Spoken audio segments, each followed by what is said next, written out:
પૂર્વક ની અંદરમાં બીજો વિભાગ જે વિનયનો છે, એટલે કે 271 કળશ ઉપર જે ગુરુદેવ શ્રીનું જે પ્રવચન જે છે એની અંદરમાં ગુરુદેવ શ્રી એમ કહે છે કે જેણે એક પરમ પારણામિક ભાવને ધ્યેય બનાવ્યો છે, તે પરમ પારણામિક ભાવ ધ્યેય બનતા એ જે એક જ્ઞાયક ભાવ જે છે તે તેના જ્ઞાનનું જ્ઞેય બને છે. એના જ્ઞાનનું જે જ્ઞેય બને છે એ જ્ઞેયનું વિધાન એ છે કે જ્ઞાન, જ્ઞાતા અને જ્ઞેય એ ત્રણેય થઈને એક એમ નથી. જ્ઞાન, જ્ઞાતા, જ્ઞેયમાંથી એક, એટલે કે જ્ઞાન, જ્ઞાતા અને જ્ઞેયના ભેદ એ જ્ઞાયકની અંદરમાં નથી. એ જે એક જ્ઞાયક ભાવ જે છે એ આખો જ્ઞાયક ભાવ જ્ઞેય થાય છે. એ આખો ભાવ જ્ઞેય થાય છે એ કેવી રીતે થાય છે એ સંદર્ભમાં ગુરુદેવ જે કહે છે એ થોડોક વિચાર કરીએ ઉપર. તો કહે છે દયાદાન, વ્રત, ભક્તિ, પૂજા આદિનો વિકલ્પ ઉઠે છે. 182 પાના ઉપર છે. એ તો રાગ છે. એ વસ્તુમાં એટલે કે આત્મદ્રવ્યમાં ક્યાં છે? વસ્તુ શબ્દનો પ્રયોગ, સત્તા શબ્દનો પ્રયોગ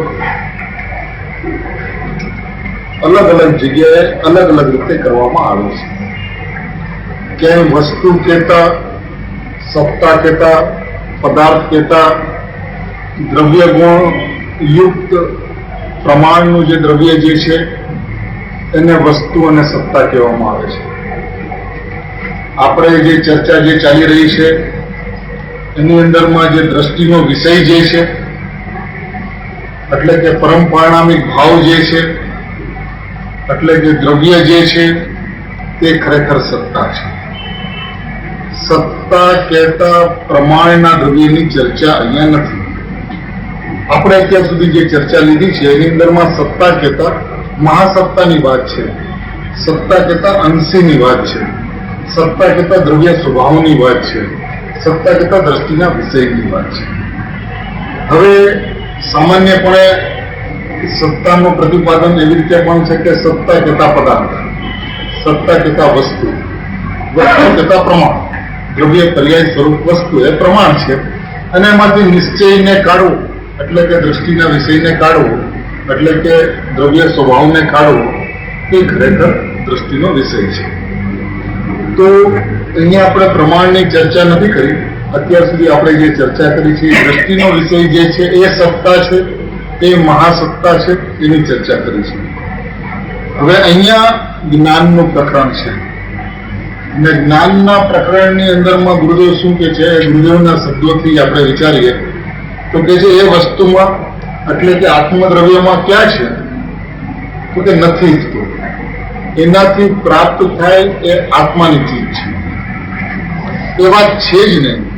પણ એવો ભગવાન આત્મા વિકાર વિનાનો નિર્વિકાર ત્રિકાળી વસ્તુ, એના જે અનંત ગુણ છે તે એક એક ગુણને એક એક નય જોવા જતા એક રૂપ નય હાથમાં આવે, એક રૂપ નય હાથમાં આવે. આખી જે એક નિર્વિકાર ત્રિકાળી વસ્તુ છે વિકાર વિનાની ભગવાન આત્મા, એના જે અનંત ગુણ છે તે એક એક ગુણને એક એક નય જોવા જતા એક રૂપ નય હાથ આવે. વસ્તુ એકરૂપ છે અને હાથ જે કરવાનું છે તે પણ એકરૂપ છે. તો એકરૂપને હાથ કરવાનું વિધાન એ છે કે વસ્તુને એક રૂપ ભાવે જોવે, વસ્તુને એક ભાવે જોવે. તો એ એક ભાવે જોવે છે તો એક વસ્તુ હાથ આવે છે. તે વસ્તુને અનંત ભાવે જોવે છે કે વસ્તુમાં અનંત ગુણ છે અને એ અનંત ગુણને એક એક નયના માધ્યમથી જોવા જાય છે એ વસ્તુ હાથ નહીં આવે. હવે આવું જે ગુરુદેવનું આ જે વિધાન છે કે વસ્તુમાં અનંત ગુણ છે અને એક એક ગુણને એક એક નય દ્વારા જોવા જાય તો વસ્તુ હાથ નહીં આવે, તો એનો અર્થ શું છે? એનો અર્થ અનંત ગુણ નથી એવો અર્થ છે? શું છે એનો અર્થ? એ વસ્તુ એકરૂપ છે, એ વસ્તુમાં અનંત ગુણ છે અને વસ્તુ એકરૂપ છે. તો કાં તો અનંત ગુણની વાત કરો કાં તો એકરૂપતાની વાત કરો. એક તરફથી આપ અનંત ગુણ પણ કહો અને બીજી તરફથી એકરૂપ પણ કહો. તો કે ભાઈ આ નિર્વિરોધ વાત છે.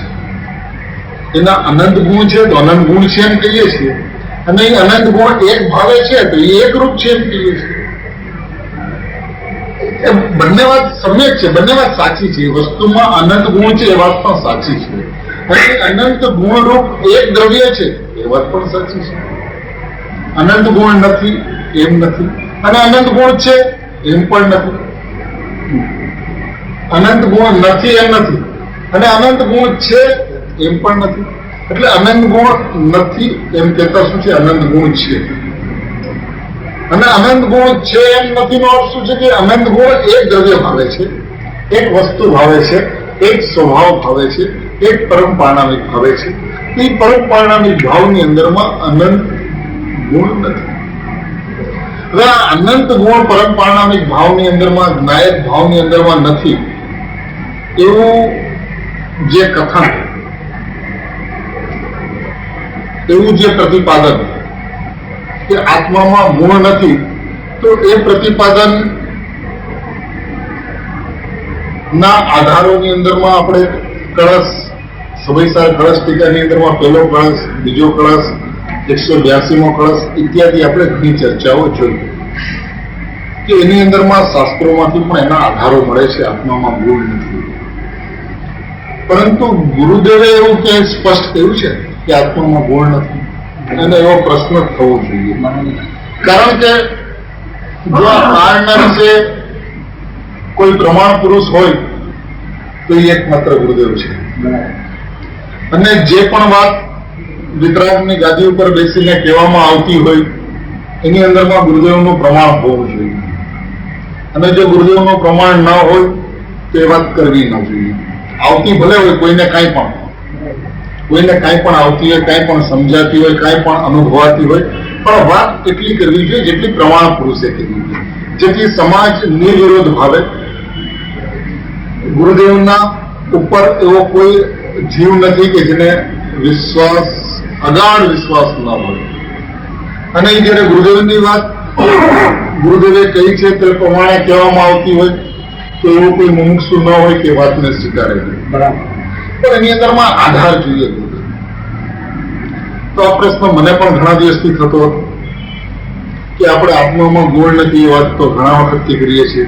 સોનગઢ કરી, રાજકોટ કરી, દેવલાલી કરી, પણ એની અંદરમાં ગુરુદેવનો આધાર ક્યાં કે આત્મામાં ગુણ નથી, દ્રવ્યમાં ગુણ નથી.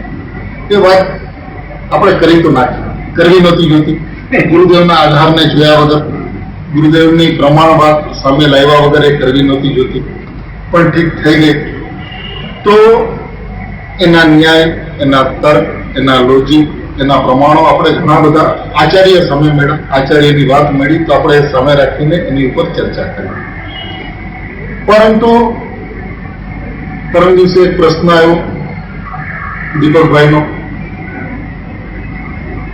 કે અલિંગરણના 18-19-20માં બોલની અંદરમાં 18-19માં બોલમાં આચાર્ય ભગવાન કાંઈક કહે છે અને 20માં બોલની અંદરમાં કાંઈક કહે છે, તે બંનેનો સુમેળ કેવી રીતે છે? મને સેજે એમ લાગ્યું કે આચાર્ય ભગવાનની વાત, એ આચાર્ય ભગવાન ગુરુદેવ શું કહે છે એ વાત એ સામે રાખીને આપણે ચર્ચા કરવી જોઈએ. એમના અધરે અધર કાંઈ ચર્ચા કરી લઈએ તે બરાબર નથી. એટલે એમ કીધું કે આપણે શાસ્ત્રને સામે રાખીને વાત કરશું. આજે સવારે વાત થઈ કે આપણે બોરીવલીમાં એ વિષય લઈએ તો શાસ્ત્ર જોઈએ ભાઈ ગુરુદેવના પ્રવચનને, અને એના માટે પ્રવચન નવનીત જોયું, ત્રીજો ભાગ, જેની અંદરમાં એ ગુરુદેવના 143 ખાસ પ્રવચનોની અંદરમાં અલિંગરણ ઉપર જે ગુરુદેવના પ્રવચનો થયા છે એ પ્રવચન નવનીત ત્રીજા ભાગની અંદરમાં છે. અને આશ્ચર્યની સાથે એ 18મો બોલમાં ગુરુદેવે શું કીધું છે એ વાંચતા એ ગુરુદેવનો ઉપાય ત્યાંથી કર્યો છે કે પદાર્થમાં ગુણ. અને વાત થોડીક આપણે બોરીવલી તો લીધી.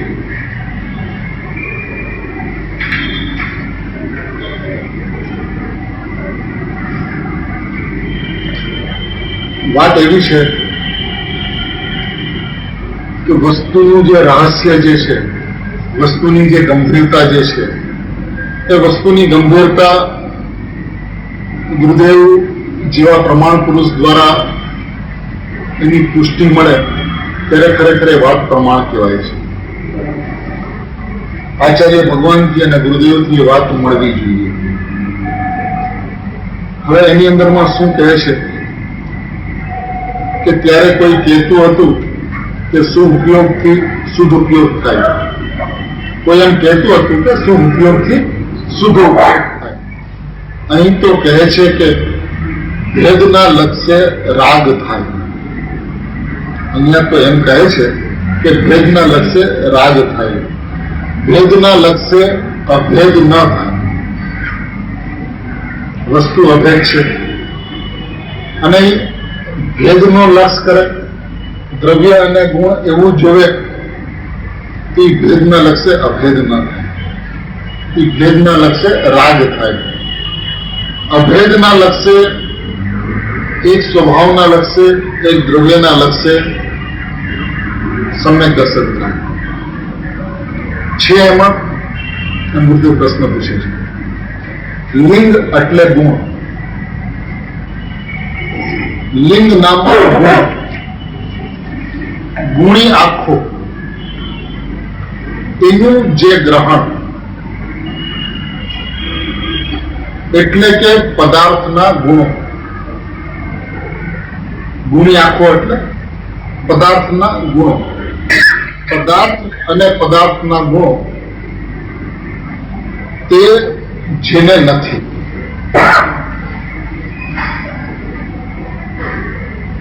પદાર્થ અને પદાર્થના ગુણો તે જેને નથી, પદાર્થમાં ગુણ નથી. 108મા પાને છે, ઘરે જઈને બધાએ એક વખત એ વાત જોઈ લેવી કે પદાર્થમાં ગુણ નથી. સામાન્યમાં ગુણભેદ વિશેષ નથી એમ કેવું છે. સામાન્યમાં ગુણ પછી ડેશ છે, સાયફન છે, ભેદ વિશેષ નથી. ગુણ શું છે તો કે ભેદ છે. ગુણ શું છે તો કે વિશેષ છે.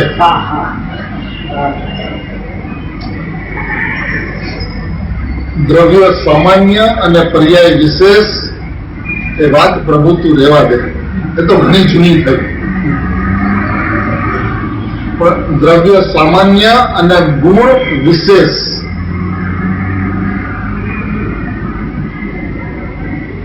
સામાન્યમાં ગુણ ભેદ વિશેષ નથી એમ કેવું છે. ભાઈ એ ગુણને જુએ છે તો એ વિશેષને જુએ છે, અને વિશેષને જુએ છે તો વિશેષ તો પર્યાય છે. સામાન્યમાં વિશેષ નથી એમ કેવું છે. સમજાણું કઈ અર્થાવબોધ જેમાં નથી. ગુણ એવું જે લિંગ, એવું જે અર્થાવબોધ. પદાર્થ નામ ગુણ એવું જેમાં નથી. પદાર્થ નામ ગુણ એવું જેમાં નથી, એટલે કે આત્મામાં નથી. સ્પષ્ટ એટલે કે આત્મામાં નથી. ગુણ આત્મામાં નથી.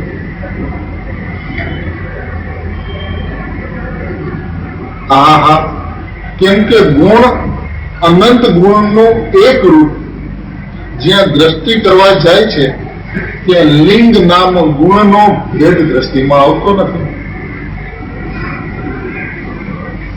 ગુણ અનંત ગુણ નું એક રૂપ.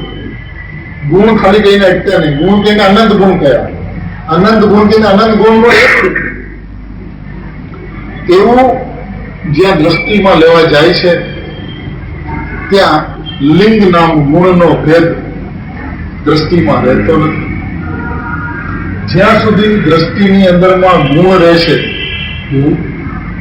જ્યાં સુધી દ્રષ્ટિની અંદરમાં ગુણનો ભેદ રહેશે, જ્યાં સુધી દ્રષ્ટિની અંદરમાં વિશેષ રહેશે, ત્યાં સુધી સામાન્ય દ્રષ્ટિમાં વસ્તુ નથી.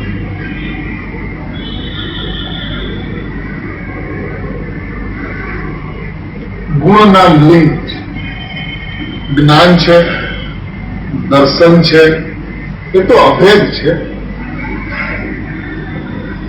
પણ વસ્તુ તરીકે અંદર અભેદ જોતા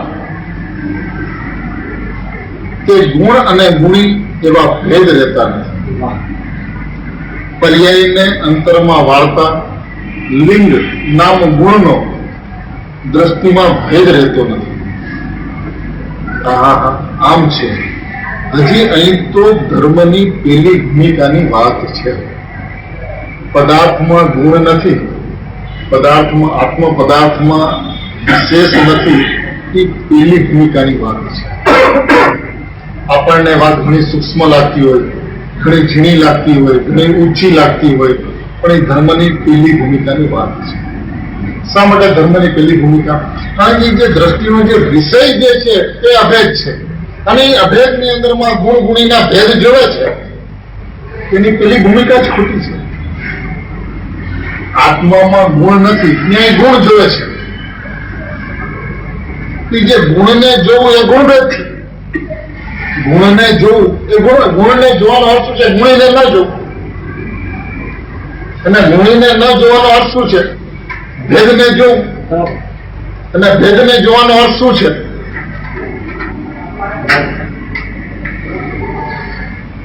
રાગ થાય, દુઃખી થાય. મુનિને વ્યવહાર ક્રિયાકાંડના જે ભાવ કહેવાય એ બધા ભાવો જેમના સ્વરૂપમાં નથી. એ તો બધા વિકલ્પના ભાવ, ભેદના ભાવ છે. એ કઈ સ્વરૂપમાં નથી. અહીંયા તો ત્યાં સુધી વાત લઈ ગયા કે લિંગ એટલે ગુણ એ પણ સ્વરૂપમાં નથી. ગુરુદેવે એક વાત નથી, એક વાર કીધું તો કદાચ સેજે નીકળી ગઈ. એક વાર નથી કીધી. આ 18મા બોલની અંદરમાં આ વાત ગુરુદેવે ઠેર ઠેર કહી છે. લિંગ એટલે ગુણ એ પણ સ્વરૂપમાં નથી. એટલે વિકલ્પ સ્વરૂપમાં નથી એમ નહીં, ગુણ સ્વરૂપની અંદરમાં નથી. સમજાણું કઈ?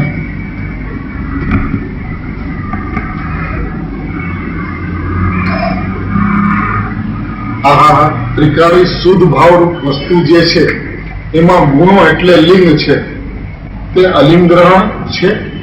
ને લિંગ નામ ભેદ, ભેદ નામ ગુણ એ અર્થાત નથી. શું કે છે? ત્રિકાળી શુદ્ધ ભાવરૂપ વસ્તુ જે છે એમાં ગુણો એટલે લિંગ છે. ત્રિકાળી વસ્તુની અંદરમાં ગુણો એટલે લિંગ છે, તે અલિંગ ગ્રહણ છે. ને છે ને લિંગ નામ ભેદ, લિંગ નામ ભેદ, ભેદ નામ ગુણ એ અર્થાત નથી. એમાં સીધે સીધું શું થયું? ગુણ નથી. દ્રવ્યમાં, વસ્તુમાં ગુણ નથી. પછી આવ્યો લિંગ, એનું ગ્રહણ જેમાં નથી.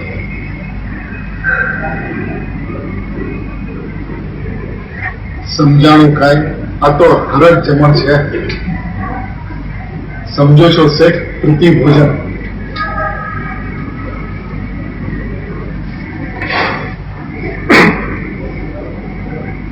18મા બોલની અંદરમાં ગુરુદેવે જેટલું કીધું છે એની જો સ્વાધ્યાય આપણે ચાલુ કરીએ તો 320મી ગાથા અને 271મો કળશ એ બંનેને એક તરફ રાખવા પડે.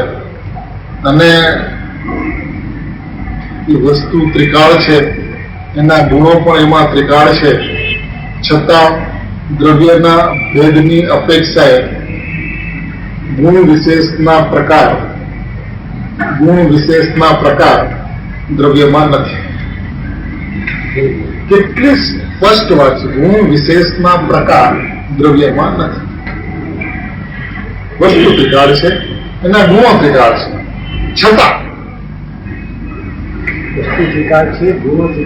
છતાં દ્રવ્યના ભેદની અપેક્ષાએ ગુણ વિશેષના પ્રકાર દ્રવ્યમાં નથી. હવે વસ્તુ જે છે ભગવાન આત્મા, એવું જેનું એક રૂપ સામાન્ય સ્વરૂપ અભેદ ધ્રુવ સ્વરૂપ છે, એ દ્રવ્ય સ્વભાવ ગુણ ભેદને સ્પર્શતો નથી. દ્રવ્ય સ્વભાવ ગુણ ભેદને સ્પર્શતો નથી. શા માટે નથી સ્પર્શતો? સ્પર્શતો શા માટે નથી? કે ગુણ એમાં છે જ નહીં તો સ્પર્શે કેવી રીતે? હોય તો સ્પર્શે ને.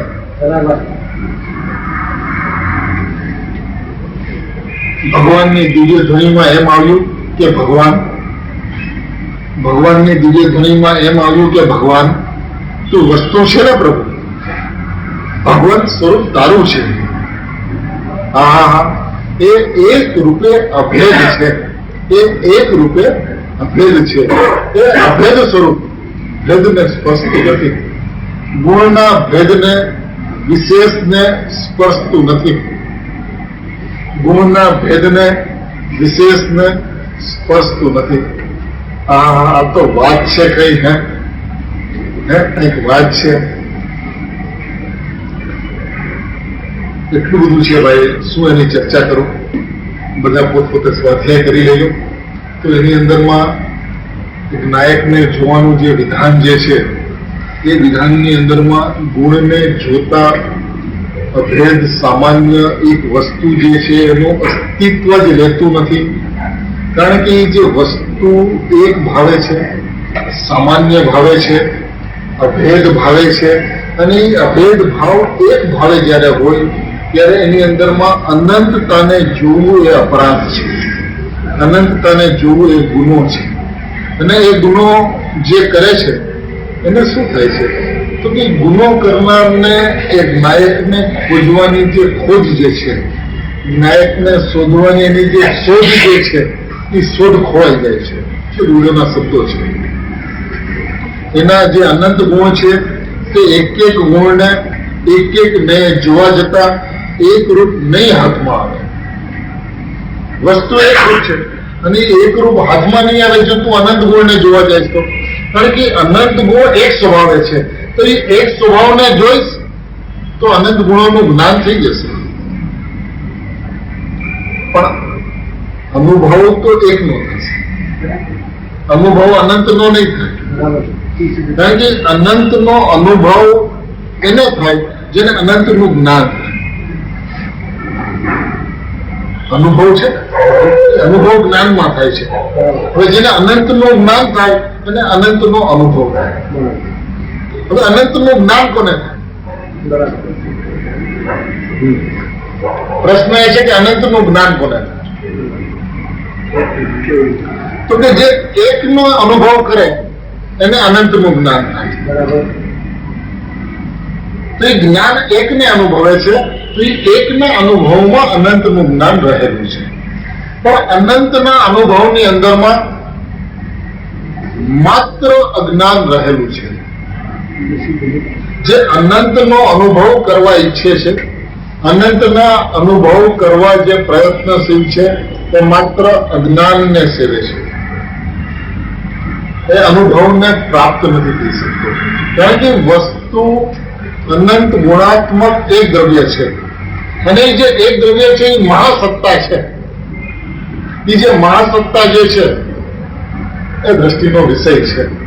એ દ્રષ્ટિના વિષયની અંદરમાં અભેદની અંદરમાં જો તું કોઈ પણ પ્રકારનો ગુણી અને ગુણ એવું જો ભેદ જોઈશ તો એ વિશેષ છે, એ સામાન્ય નથી. અને સામાન્યને વિશેષમાં વિશેષ ભાવે રાખીને સામાન્યને જોવાનું કોઈ વિધાન નથી. વિશેષમાં વિશેષને વિશેષ ભાવે રાખીને સામાન્યને જોવાનું કોઈ વિધાન નથી. વિશેષમાં કેતા પર્યાય નહીં,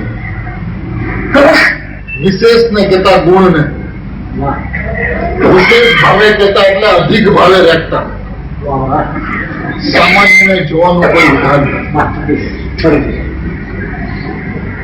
શું કીધું ભાઈ?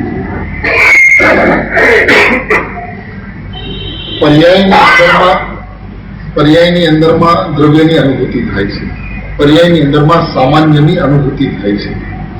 તો પર્યાય જે છે એ વિશેષ છે, એટલે વિશેષમાં વિશેષને એટલે ગુણો જે છે એ વિશેષ છે. વિશેષમાં એટલે પર્યાયમાં, વિશેષમાં એટલે ગુણોને વિશેષ ભાવે રાખી એટલે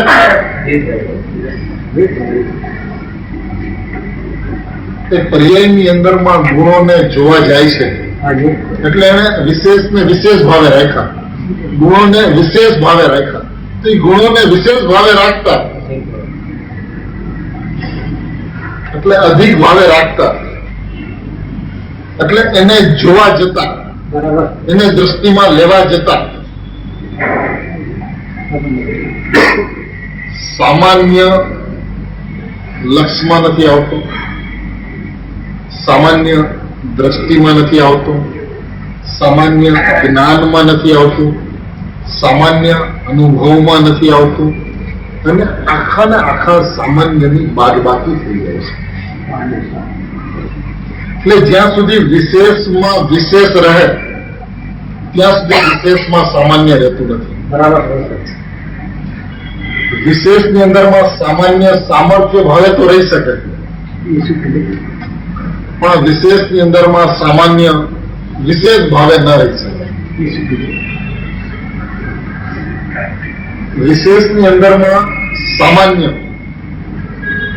જો સામાન્યનો અવિવેક કરતો હોય, સામાન્યનો અનાદર કરતો હોય, તો વિશેષની અંદરમાં સામાન્ય સામર્થ્ય ભાવે તો રહે, કારણ કે એ તેનો સ્વભાવ છે. પણ એ પ્રગટ ભાવે, વ્યક્ત ભાવે, અનુભવ ભાવે વિશેષની અંદરમાં સામાન્ય કદાપી રહે.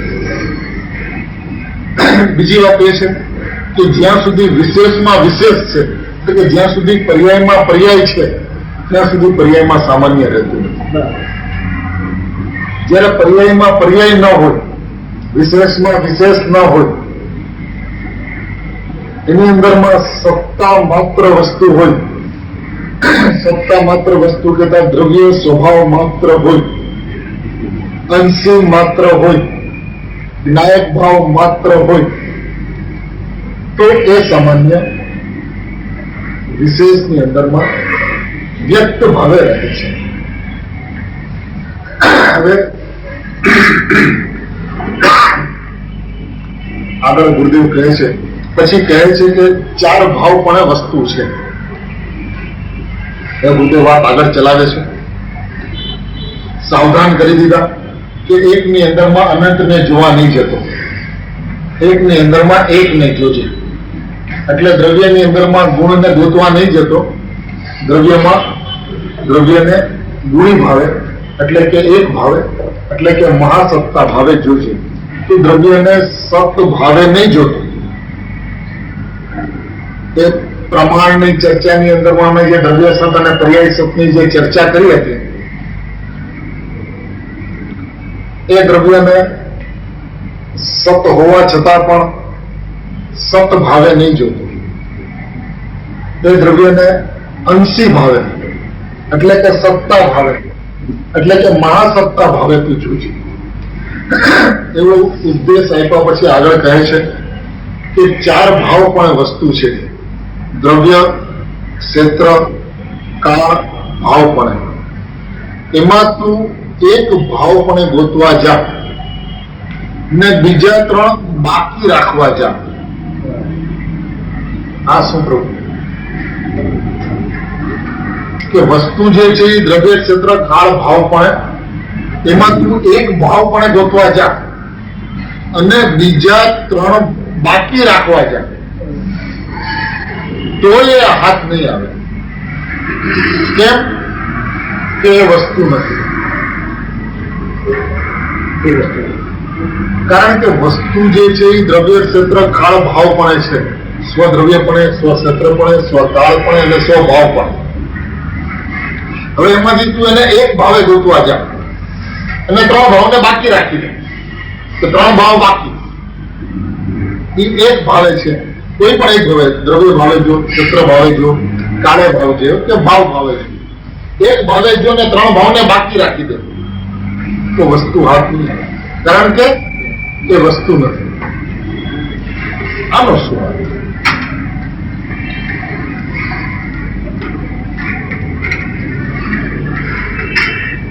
ચાર ભાવને એક ભાવ પણ જો અને ત્રણ ભાવ બાકી રાખ,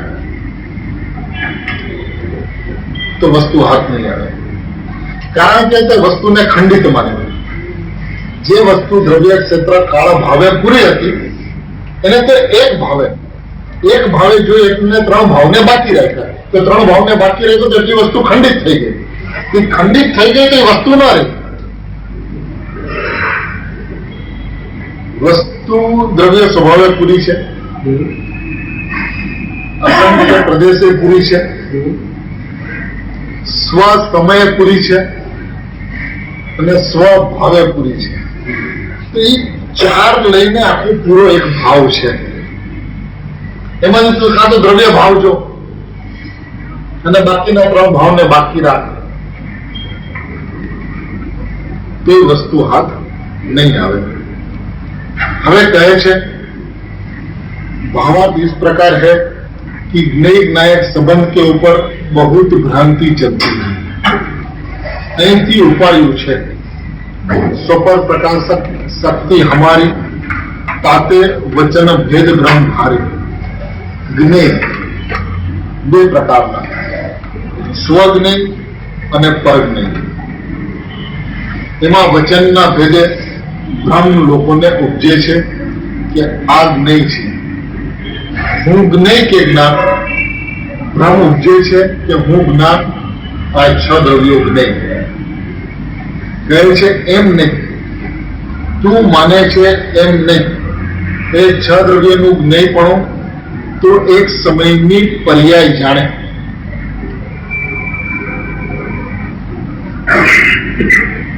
તો એ જ્ઞાન જેવો જ આત્મા નહીં. ગુરુદેવનું મુક્ત હાસ્ય સમજાય છે કાંઈ? સાહેબ આપ એવી રીતે વાત કરો છો ને કઈ નથી સમજાતું. તમે શું કહો છો આપ? એ સુપર પ્રકાશક અમારી શક્તિ છે અને એનાથી વચન ભેદ ભ્રમ ભારી છે. એ જ્ઞેય 2 પ્રકારના છે, સ્વજ્ઞેય અને પરજ્ઞેય. ત્યાં સુધી તો બરાબર. એમાં વચનના ભેદે ભ્રમ લોકોને ઉપજે છે કે આ જ્ઞેય છે, હું જ્ઞેય કે જ્ઞાન. તો ભ્રમ ઉપજે છે કે હું જ્ઞાન. ભ્રમ ઉપજે છે કે હું જ્ઞાન. હું જ્ઞાન. ભ્રમ ઉપજે છે કે હું જ્ઞાન.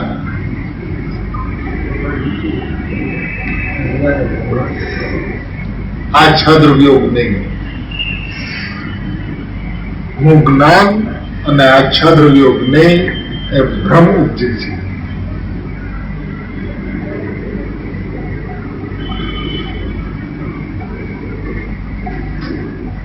જ્ઞાન જેવડો જ આત્મા નહીં, જ્ઞાન જેવડો જ આત્મા નહીં.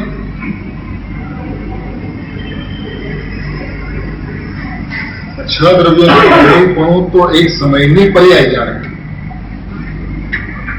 એ પર્યાય જાણે કે પર્યાયમાં પ્રકાશિત થાય કે એ પર્યાયની માથાકૂટ. એ વિષયને પર્યાય સુધી લેવા દે. 6 દ્રવ્ય જ્ઞેય છે કે હેય છે એ તો પર્યાય જાણે. શું ભાઈ, એક એક વાતની અંદરમાં મર્મ છે. 6 દ્રવ્ય જ્ઞાનનું જ્ઞેય છે કે હેય છે એ પર્યાય જાણે.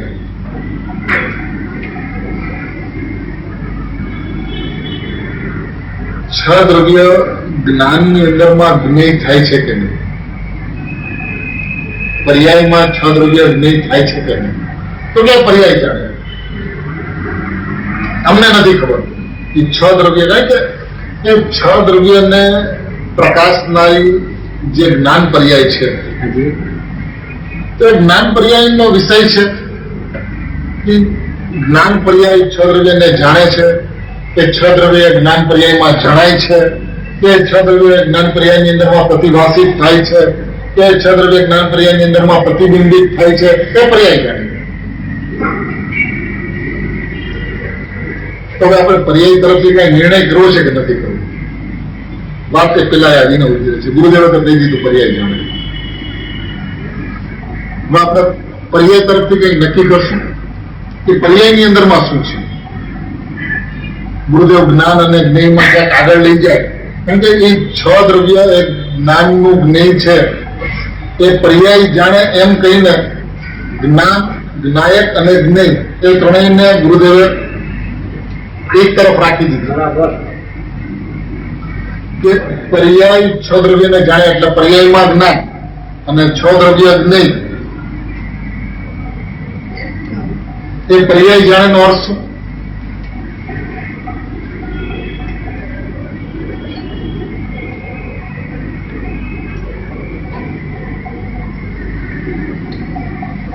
એટલે એવું નથી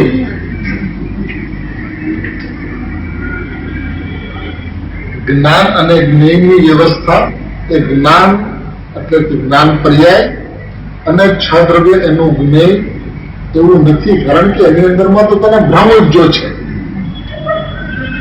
છ દ્રવ્ય જ્ઞાનનું જ્ઞેય છે એવો તને ભ્રમ જ જો છે. શા માટે?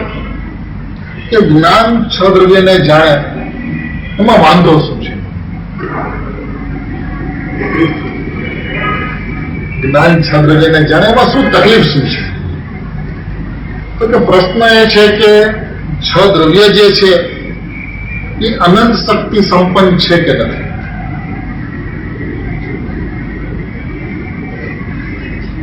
છે ને? એ અનંત શક્તિ સંપન્ન જો છ દ્રવ્ય છે તો એ દરેકે દરેક દ્રવ્યની અંદરમાં અનંત શક્તિઓમાંની એક શક્તિ પ્રમેયત્વ શક્તિ છે કે નથી? છે. તો જો એ છ દ્રવ્યની અંદરમાં પ્રમેયત્વ શક્તિ હોય તો જ્ઞાનની અંદરમાં એ છ દ્રવ્યો પ્રકાશિત થાય એમાં જ્ઞાન પર્યાયની મહેનત કેટલી? ક્યાં પ્રયત્ન જ્ઞાનની અંદરમાં છ દ્રવ્યો પ્રકાશિત થાય? કઈ પણ મહેનત વગર સહજતાથી જ્ઞાનની સ્વચ્છતાને કારણે, જ્ઞાનના નિર્મળ સ્વભાવને કારણે છ દ્રવ્યોનું જગત એની અંદરમાં પ્રકાશિત થાય, પ્રતિબિંબિત થાય, પ્રતિભાષિત થાય. એની અંદરમાં જ્ઞાન પર્યાયને કાંઈ પણ કાર્ય કરવું નથી પડતું. એટલે જ્ઞાન જાણે તો છ દ્રવ્ય જણાય એમ છે નહીં. એટલે આ વ્યવસ્થા કેવી થઈ ગઈ કે આ વ્યવસ્થા થઈ ગઈ નિષ્કર્મ વ્યવસ્થા. પર્યાયની અંદરમાં છ દ્રવ્યોનું જગત પ્રતિભાષિત થાય તો આ નિષ્કર્મ વ્યવસ્થા છે. એમાં એ જ્ઞાનને ઉપયોગ લગાડવાની જરૂરત નથી, એટલે મહેનત કરવાની જરૂરત નથી. એટલે એનો પ્રતિભાષિત થાય છે. બીજા શબ્દોની અંદરમાં તો જણાય છે એમ પણ કહી દો તો વાંધો નથી, પણ જ્ઞાન જાણતું નથી. એ પર્યાયના સ્વભાવનો નિષ્કર્ષ છે. જ્ઞાનમાં છ દ્રવ્યો જણાય છે પણ જ્ઞાન છ દ્રવ્યોને જાણતું નથી. શું કામ જણાય છે? તો કે છ દ્રવ્યોના પ્રમેયત્વ સ્વભાવને કારણે જણાય છે. તેમાં જ્ઞાનની મહેનત, જ્ઞાનનો ઉપયોગ, જ્ઞાનનો પુરુષાર્થ, જ્ઞાનને છ દ્રવ્યને લક્ષ કરવાનો કોઈ પણ હેતુ રહેતો કોઈ મહેનત કરવા જોઈએ. નિષ્કર્મ વ્યવસ્થા, સહજ વ્યવસ્થા. અને આવું જે જ્ઞાનની અંદરમાં થાય છે એ જ્ઞાનની અંદરમાં ફક્ત છ દ્રવ્ય વિશે થાય છે કે સ્વદ્રવ્ય વિશે પણ થાય છે? પહેલી પર્યાયનો સ્વભાવ ચોખ્ખો કરવો તો બધી તરફથી કરી લેવો ને, કે પછી એની અંદરમાં બીજો પ્રશ્ન ન થાય કે આ સ્વ જગતને તો ન પટાઈ શકે, આ પર જગતને તો પ્રકાશી લીધું. તો કે ના ભાઈ, એનો જ્ઞાનનો જે સ્વચ્છ સ્વભાવ જે છે એ સ્વચ્છ સ્વભાવની અંદરમાં સ્વ જગત પણ એની અંદરમાં પ્રકાશિત થાય છે, પ્રતિબિંબિત થાય છે, પ્રતિભાષિત થાય છે. એટલે સ્વ અનંત જગત જ્ઞાન પર્યાયની અંદરમાં પ્રતિભાષિત થાય છે અને પર અનંત જગત જ્ઞાન પર્યાયની અંદરમાં પ્રતિભાષિત થાય છે. હવે આ સ્વ જગત અને પર જગતમાં પ્રતિભાષિત થવાની જે વ્યવસ્થા જે છે એ નિષ્કર્મ વ્યવસ્થા છે. પર જગત જ્ઞાનની અંદરમાં પ્રતિભાષિત થાય છે એ મિથ્યા જ્ઞાન નથી, અને સ્વ જગત જ્ઞાનની અંદરમાં પ્રતિભાષિત થાય છે એ સમ્યક જ્ઞાન નથી. એ ફક્ત જ્ઞાન પર્યાયનું સ્વાભાવિક સહજ નિષ્કર્મ પરિણમન છે. આમાં ક્યાંય મૂંઝવણ હોય, ક્યાંય પ્રશ્ન હોય તો આ આખી એક સાહજિક વ્યવસ્થા છે, સ્વાભાવિક વ્યવસ્થા છે. જગત પ્રતિભાષિત થાય છે એનું કારણ એ છે કે એની અંદરમાં પ્રબળત્વ શક્તિ છે, અને સ્વજ્ઞાયક પ્રતિભાષિત થાય છે એનું કારણ શું છે?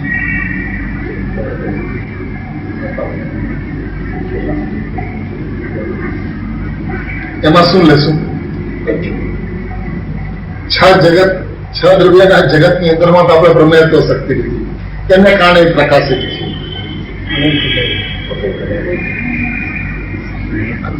અને સ્વજગત જે છે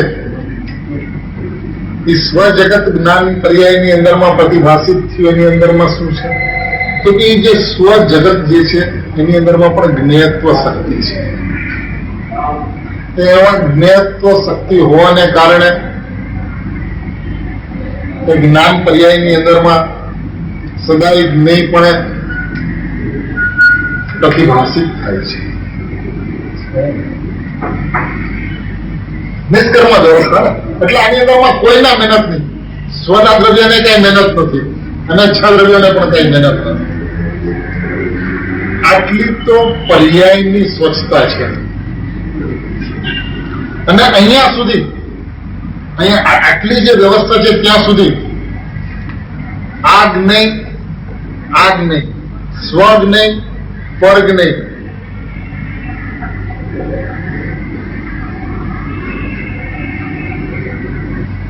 એવું છે કે નહીં?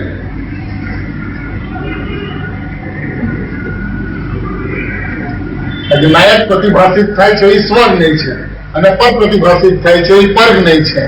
એવું છે કે નહીં?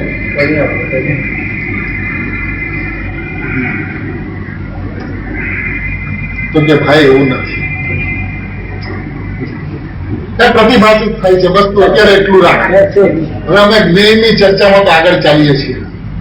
જ્ઞેય કોને કહેવાય એ ભાવ સમજી લીધા પછી તું નક્કી કરીએ કે સ્વર્ગને શું છે અને પરને શું છે. જ્ઞેયની અંદરમાં વિભાગ અને પાડવાની જે ટેવ પડી છે એ તમે જ્ઞાયક ભાવને સમજાવવા દેતું નથી, જ્ઞાયક ભાવને સમજવા દેતું નથી. સ્વ અને પર એવી જે જ્ઞાનમાં ભેદ પાડીને જોવાની તારી જે ટેવ છે, બરાબર? કારણ કે વ્યવસ્થા એવી છે કે આ વિશ્વની અંદરમાં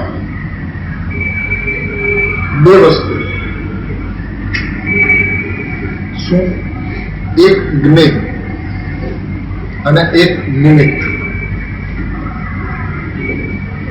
એક જ્ઞેય અને બીજું નિમિત્ત. આ વિશ્વની અંદરમાં મારું કોઈ જ્ઞેય છે નહીં, અને આ વિશ્વની અંદરમાં મારું કોઈ નિમિત્ત છે નહીં. આ બે વાત જે છે એને જેને સ્પષ્ટ છે એને જ્ઞાયક ભાવ સ્પષ્ટ થતા સમય નહીં લાગે.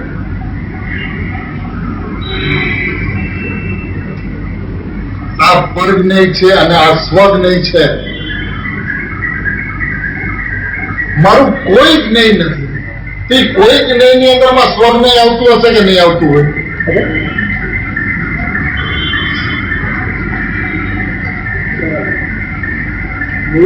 કોઈ જ નહીં. શબ્દ એ છે કે મારું કોઈ જ નહીં નથી. પછી ચાહે સ્વ હો કે પર હો,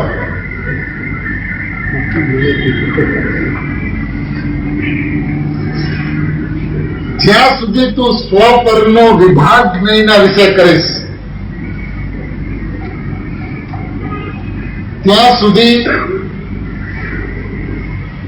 જ્ઞાન અને જ્ઞેયના ભેદ પેદા કરશે. અને જ્યાં સુધી જ્ઞાન અને જ્ઞેયના ભેદ પડશે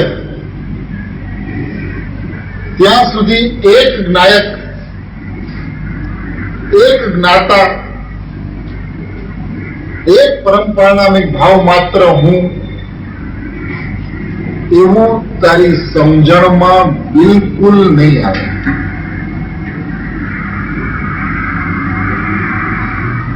કોઈ જ્ઞેય નથી. અચ્છા, બીજી વાત છે, કોઈ નિમિત્ત નથી. તો એ પરિણામની અંદરમાં જે અનુભૂતિ જે થાય છે એની અંદરમાં દ્રવ્ય નિમિત્ત છે કે નહીં? પર નિમિત્ત નથી, એ વાત તો માની લીધી કે જે કાંઈ પણ થાય છે એ ક્ષણિક ઉપાદાનની અંદરમાં એનું ક્ષણિક ઉપાદાન જે પ્રમાણેનું છે તે પ્રમાણે ક્ષણિક ઉપાદાન પરિણમે છે, અને ત્રિકાળ ઉપાદાન તો પરમ પારણામિક ભાવ છે. તો ત્રિકાળ ઉપાદાનની અંદરમાં કંઈક કરવા પણ નથી. ત્રિકાળ ઉપાદાન અપરિણામી છે, ત્રિકાળી ઉપાદાન કુટસ્થ છે, ત્રિકાળી ઉપાદાન નિત્ય છે, અને ક્ષણિક ઉપાદાન જે છે એ ક્ષણિક ઉપાદાન એ પોતાની યથા યોગ્યતા પ્રમાણે એ પરિણમે છે. તો પર મારું નિમિત્ત નથી એ વાત તો મને હજી સમજાય છે ઉપાદાનની સમજણ, પણ એ પર્યાયની અંદરમાં અનુભવ થાય છે એમાં દ્રવ્ય નિમિત્ત છે કે તો કે ભાઈ પાયાનો સિદ્ધાંત તો એ છે કે વિશ્વની અંદરમાં કોઈ પણ દ્રવ્ય કોઈનું પણ નિમિત્ત હોતું નથી. કોઈ પણ દ્રવ્ય કોઈનું પણ નિમિત્ત હોતું નથી. તો પછી આ નિમિત્ત નૈમિત્તિકની ચર્ચા શું છે? જો તમે એમ કહો કે કોઈ પણ દ્રવ્ય કોઈનું પણ નિમિત્ત ન હોય તો નિમિત્ત નૈમિત્તિકની ચર્ચા તો જીવણીની અંદરમાં ભરપૂર છે. તો કે નિમિત્ત નૈમિત્તિકની વ્યવસ્થા બે દ્રવ્યની બે પર્યાયો વચ્ચે હોય, બે દ્રવ્યની વચ્ચે ન હોય. આત્મદ્રવ્ય અને જળ દ્રવ્ય એ બે દ્રવ્યની વચ્ચે નિમિત્ત નૈમિત્તિક સંબંધ ન હોય. જીવની પર્યાય અને અજીવની પર્યાય એ બંને પર્યાયો વચ્ચે નિમિત્ત નૈમિત્તિક સંબંધ હોઈ શકે, પણ બે દ્રવ્યની વચ્ચે નિમિત્ત નૈમિત્તિક સંબંધ ન હોય. તો બે દ્રવ્યની વચ્ચે શા માટે ન હોય કે કોઈ દ્રવ્યની અંદરમાં નિમિત્તની વ્યવસ્થા છે જ નહીં.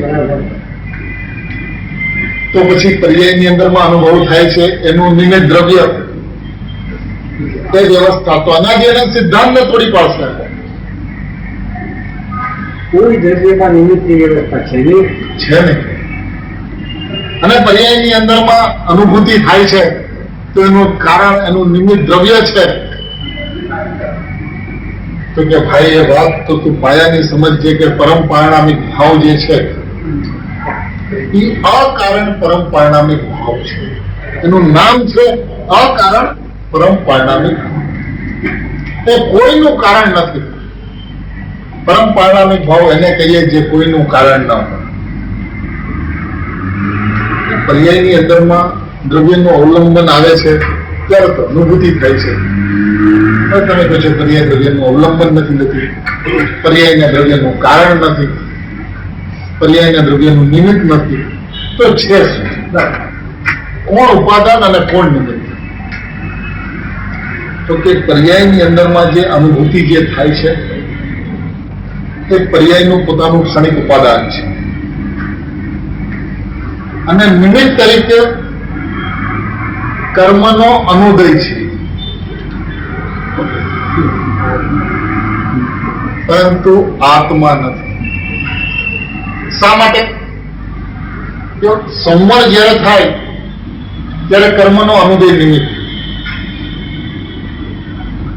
અને જયારે આશ્રવ થાય ત્યારે તો જીવની ઊંધાઈ નિમિત્ત. તો કે ના, ત્યારે પણ જીવની ઊંધાઈ નિમિત્ત નથી. આશ્રવ થાય ત્યારે કર્મનો ઉદય નિમિત્ત છે. બરાબર. ઉપાદાન તો એક ક્ષણિક પર્યાયનું ઉપાદાન, ચાહે આશ્રવ રૂપે પરિણમે ચાહે સંવર રૂપે પરિણમે, એનું ક્ષણિક ઉપાદાન એનું કારણ છે. અને નિમિત્ત કારણની અંદરમાં કર્મનો ઉદય છે, કર્મનો અનુદય છે, અથવા તો કર્મનો અભાવ છે. મોક્ષની અંદરમાં કર્મનો અભાવ છે, પણ નિમિત્ત તરીકે કર્મ છે, નિમિત્ત તરીકે પરમ પારણામિક ભાવ નથી. એટલે આ વિશ્વની અંદરમાં મારું કોઈ નિમિત્ત નથી, અને આ વિશ્વની અંદરમાં મારું કોઈ જ્ઞેય નથી.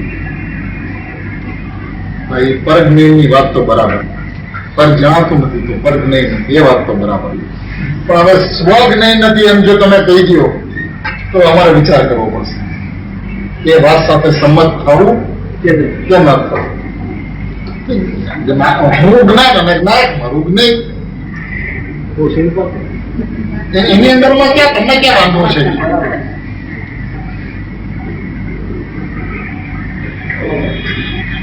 તો તો કે ઉભો રહે. ગુરુદેવ તને જવાબ આપશે. શું જવાબ આપશે આપણે આગળ જોઈએ. કહે છે વિનય નાયક સંબંધમાં જાણનાર ને જાણનારમાં ઘણા वचनना भ्रम उत्पन्न થાય છે. सो कोई ऐसा समझेगा कि जीव वस्तु नायक उद्गल से लेकर भिन्न रूप छह द्रव्य नहीं है. એમ કોઈ સમજશે કે જીવ વસ્તુ તો જાણનાર છે અને એનાથી છ દ્રવ્ય જુદા છે તે નહીં છે. જાણવા યોગ્ય તે છ દ્રવ્ય છે ને જાણનારો તે જ્ઞાન આત્મા જાણનાર છે. શું કે છે કે વસ્તુ જીવ વસ્તુ જે છે એ તો જાણનાર છે અને એનાથી છ દ્રવ્ય જુદા છે. જાણવા યોગ્ય તે છ દ્રવ્ય છે. છ દ્રવ્ય જે છે તે જાણવા યોગ્ય છે અને જાણનારો તે જ્ઞાન આત્મા છે. આત્મા જાણનાર છે અને છ દ્રવ્ય જણાવવા યોગ્ય છે. એમ કોઈ કહે તો સો એસા તો નહીં હે. એમ છે નહીં. આવ્યું છે ને કળશમાં વિનય જ્ઞાન માત્ર સ નૈવ વિજિલિટી. जी हाँ, समझाऊं कहीं जीव वस्तु ज्ञायक उद्गल से लेकर भिन्न रूप छह द्रव्य नहीं है. भिन्न એટલે અનંતા સિદ્ધો, અનંતા નિગોદો એ બધાય એક સમયની પર્યાયમાં બધા જ્ઞેય તરીકે એ જ્ઞેય એ જ્ઞાન કે ના એ મારો પર્યાય જે જ્ઞાન અને હું જ એ જ્ઞેય અનંત સિદ્ધો અનંત નિરોધો એ બધા એક સમયની પર્યાયમાં બધા જ્ઞેય તરીકે એ જ્ઞેય બોલો પ્રશ્ન પૂછે એ જ્ઞેય એ જ્ઞાન કે ના એ મારો પર્યાય જે જ્ઞાન અને હું જ એ જ્ઞેય અનંત ગુણને પર્યાયને જ્ઞેય કરનારો હું. શું કે છે અનંત ગુણને પર્યાયને જ્ઞેય કરનારો હું. એકલા છ દ્રવ્યને જ્ઞેય કરવું એટલું જ્ઞાન નહીં એમ. આહા સમજાણું કઈ એ જ્ઞેય નહીં પણ એના જ્ઞાનનું પરિણામ એક સમયનો પર્યાય એટલું જ જ્ઞેય નહીં. વર્તમાન જ્ઞાનનું પરિણામ એટલું જ જ્ઞેય નહીં. જ્ઞેય તો આખું પૂર્ણરૂપ દ્રવ્ય ગુણ પર્યાય ત્રણેય થઈને એનું જ્ઞેય છે. બહુ આકરી જ્ઞેયની પરિભાષા બહુ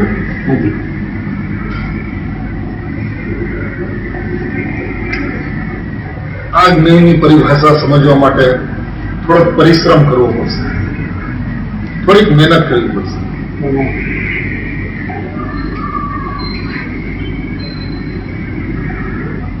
એની સામાન્ય સમજણ એવી છે કે જે જણાવવા યોગ્ય જે છે એ જ્ઞેય છે અને જાણનાર જે છે એ જ્ઞાન છે.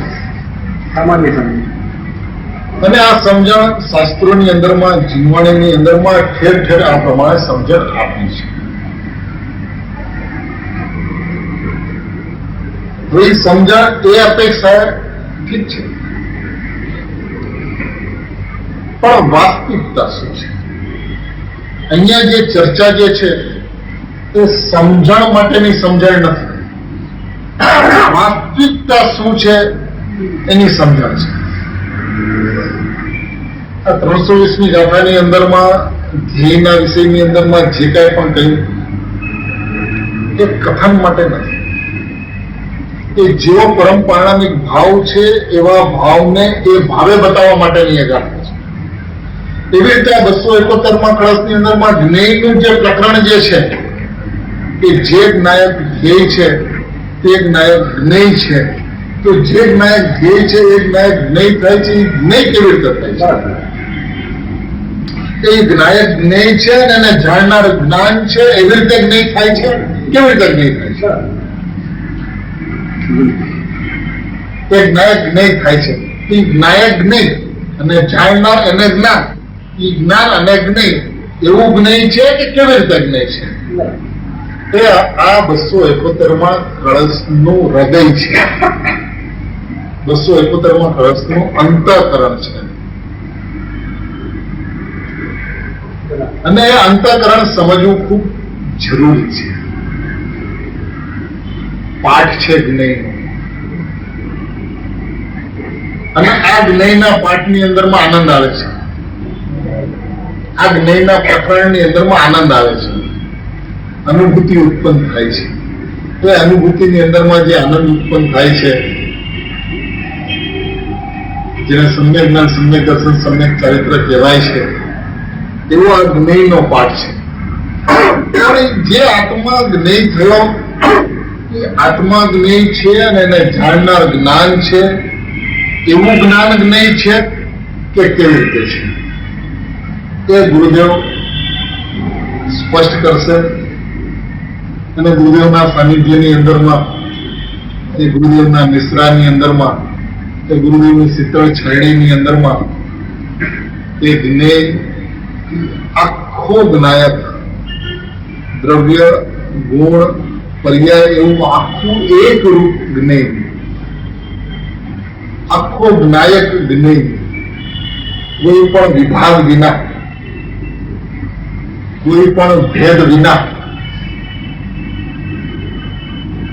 આખું જ્ઞેય શું છે એનું હવે પછી